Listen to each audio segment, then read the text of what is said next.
Водени от силното си разочарование при развода, родителите понякога превръщат децата си в оръжие за отмъщение. Детето е поставено пред избора между мама и тате.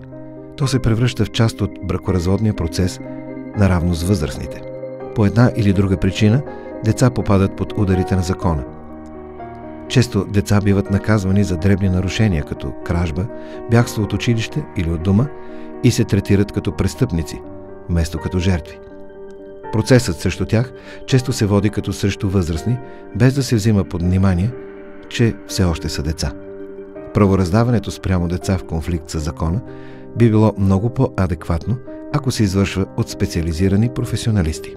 За да получат насилниците възмездие от закона, децата жертва дават показания, т.е. разказват подробно и преживяват отново всичко, което им е било причинено. Повтарят го пред дознатели, прокурори, съдии, на една инстанция, на втора инстанция, отново и отново. Понякога в съдебната зала деца разказват за насилието в присъствието на насилника. Подлагани са на разпити, които да докажат дали казват истината.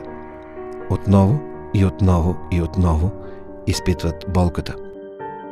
Често родители се отказват да търсят възмездие, само за да спестят на и без това тежко нараненото си дете травмите от многократното възпроизвеждане на преживяното.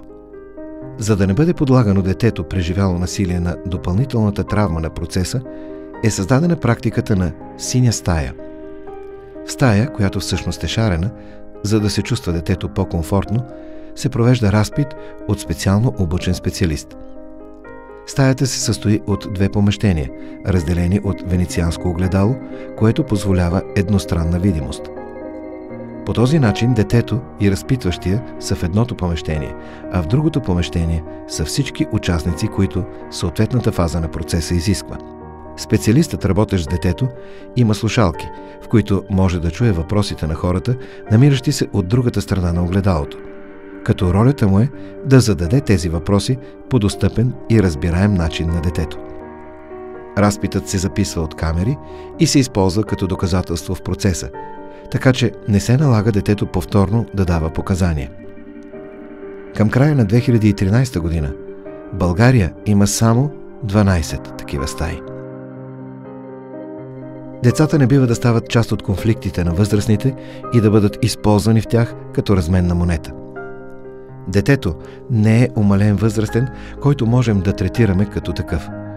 То има нужда от специална обстановка, от компетентни професионалисти, които са специално обучени, за да го подготвят, какво му предстои и знаят как да разговарят с него. Не третирайте децата в конфликт с закона като престъпници.